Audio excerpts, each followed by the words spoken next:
530개 매장이 80개로 쪼그라들었습니다.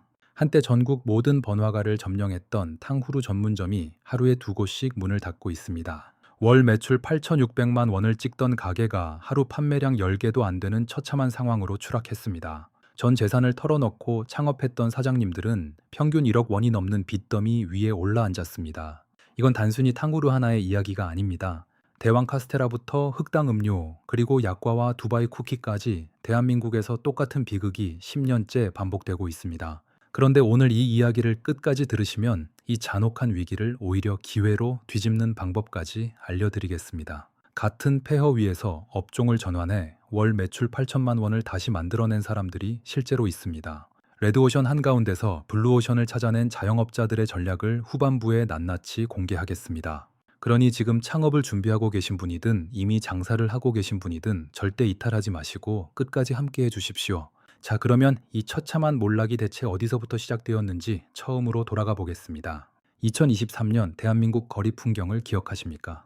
학교 앞 골목에서 역세권 번화가까지 한 집 건너 한 집이 탕후루 가게였습니다. 딸기와 포도와 귤을 꼬치에 꿰어 반짝이는 설탕 시럽을 입힌 그 달콤한 간식이 10대 청소년부터 30대 직장인까지 줄을 서서 사 먹는 국민 간식이 되었습니다. 틱톡과 인스타그램에서 탕후루를 깨무는 소리가 수억 호에 재생되었고 그 바삭한 식감은 한국인이 한 번도 경험하지 못했던 새로운 세계였습니다. 행정안전부 통계에 따르면 그 한 해에만 전국에 1,300여 곳의 탕후루 매장이 새로 문을 열었습니다. 카드 매출 증가율 1678%라는 믿기 어려운 숫자가 찍혔습니다. 1등 브랜드 왕가탕후루는 2021년 11개 매장에서 2023년 531개 매장으로 폭발했습니다. 누구나 이렇게 생각했습니다. 지금 안 뛰어들면 손해라고.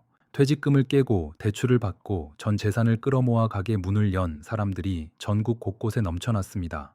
바로 그 순간이 비극의 시작이었습니다. 그 열풍의 이면에서 균열은 이미 조용히 번지고 있었습니다. BC카드가 전국 탕후루 가맹점 매출을 분석한 결과 매출은 2023년 9월에 정점을 찍은 뒤 단 한 번도 반등하지 못하고 곤두박질 쳤습니다. 정점에서 불과 6달 만에 매출 지수가 27% 넘게 빠졌습니다. 왜 이렇게 빠르게 무너졌을까요? 첫 번째 치명타는 건강 논란이었습니다. 탕후루 꼬치 한 개에 들어가는 당분이 10g에서 25g에 달하는데 2개만 먹으면 성인 하루 당분 섭취 권고량 50g을 채워버립니다. 2023년 10월 국회 보건복지위원회 국정감사장에 탕후루 프랜차이즈 대표가 증인으로 불려나갔습니다. 소아청소년 비만과 당뇨 위험이라는 단어가 뉴스 화면을 도배했고 학부모들의 시선이 싸늘하게 얼어붙었습니다. 치과 의사들은 탕후루가 충치 유발 지수가 극도로 높고 딱딱한 설탕 코팅이 치아를 깨뜨릴 수 있다며 경고했습니다. 실제로 탕후루를 먹다가 임플란트가 빠지거나 보철물이 부서지는 사고가 잇따랐습니다. 국민 간식이라는 달콤한 이미지가 하루아침에 건강을 위협하는 설탕 덩어리로 뒤집어진 것입니다. 두 번째 타격은 과일값 폭등이었습니다. 사과값이 전년 대비 80.8% 치솟았고 귤은 64.7%나 올랐습니다. 탕후루의 핵심 원재료가 과일인데 그 과일값이 하늘을 뚫으니 원가율이 감당할 수 없는 수준으로 치솟았습니다. 팔면 팔수록 손해가 나는 구조가 되어버렸습니다. 세 번째는 소비자 피로감이었습니다. 한국인의 미식 유행 주기는 세계에서 가장 짧습니다. 새로운 맛에 열광했다가 금세 식상해지고 또 다른 유행을 찾아 떠나는 속도가 점점 빨라지고 있습니다. 요거트 아이스크림이 등장하고 두바이 초콜릿이 화제가 되자 탕후루는 순식간에 잊혀졌습니다. 바로 여기서 한 가지 무서운 사실을 짚어야 합니다. 이 패턴이 탕후루에서 처음 일어난 게 아니라는 것입니다. 2016년 대왕 카스테라가 전국을 휩쓸었을 때도 똑같았습니다. 식용유 논란 한 방에 수백 개 매장이 줄도산했습니다.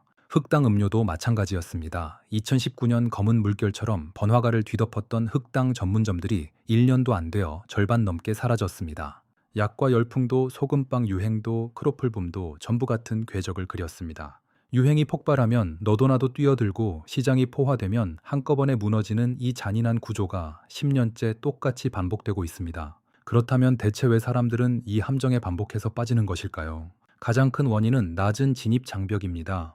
탕후루 매장을 여는 데 필요한 것은 과일과 설탕과 꼬치와 작은 공간뿐이었습니다.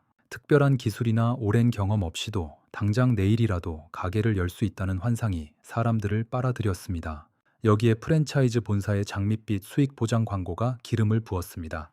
월 매출 5천만 원 이상 가능하다는 문구 앞에서 냉정한 판단력은 증발해버렸습니다.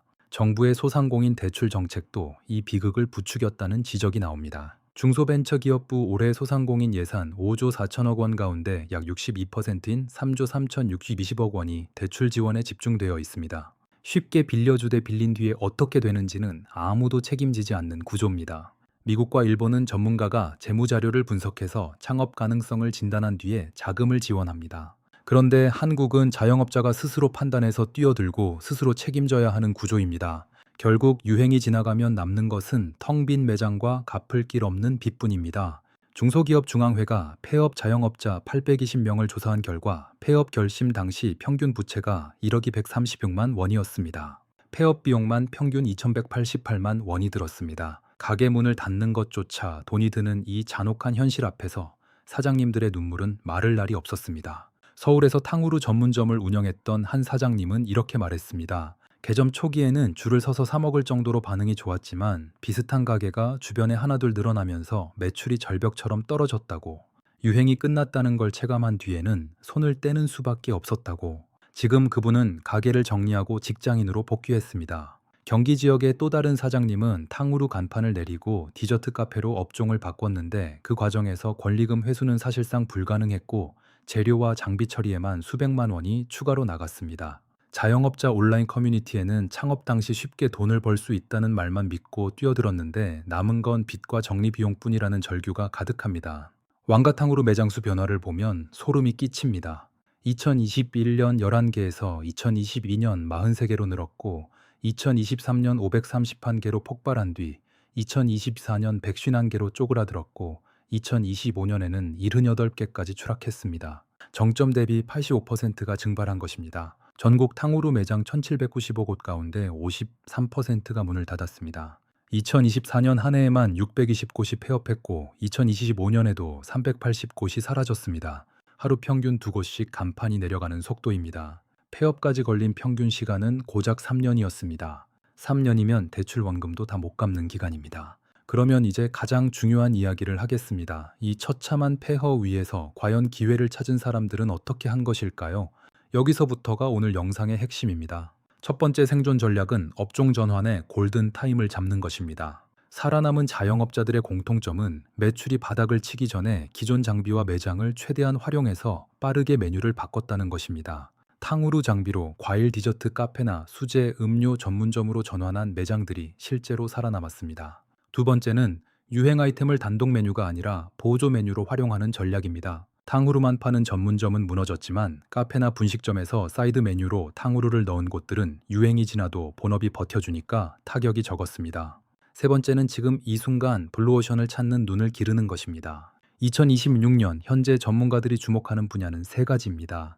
첫째 일인 가구 맞춤 소포장 건강 간식 시장으로 당분을 줄이고 단백질과 식이섬유를 강화한 간식 수요가 폭발하고 있습니다. 둘째, 반려동물 관련 서비스 시장으로 반려동물 인구 1,500만 시대에 수제 간식과 돌봄 서비스는 계절을 타지 않는 꾸준한 수요를 가지고 있습니다. 셋째, 무인 운영 시스템 기반 매장으로 인건비 부담을 줄이면서 24시간 매출을 올릴 수 있는 구조입니다.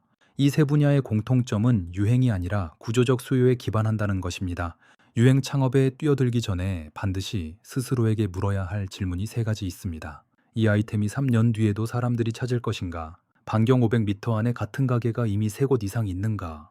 유행이 완전히 꺼져도 내 매장이 버틸 수 있는 두 번째 수익원이 있는가? 이 세 가지 질문에 자신 있게 답할 수 없다면 그 창업은 멈춰야 합니다. 탕후루의 비극이 우리에게 남긴 진짜 교훈은 유행을 따라가지 말고 유행을 읽는 눈을 가지라는 것입니다. 다음 유행이 왔을 때 당하는 사람이 될 것인지 읽는 사람이 될 것인지 그 선택은 지금 이 순간 여러분의 손에 달려 있습니다. 오늘 영상이 도움이 되셨다면 주변에서 창업을 준비하고 있는 분들에게 꼭 공유해 주십시오. 그 한 번의 공유가 누군가의 전 재산을 지켜줄 수 있습니다. 영상이 도움이 되셨다면 구독, 좋아요 부탁드리겠습니다. 더 흥미로운 주제로 찾아뵙겠습니다.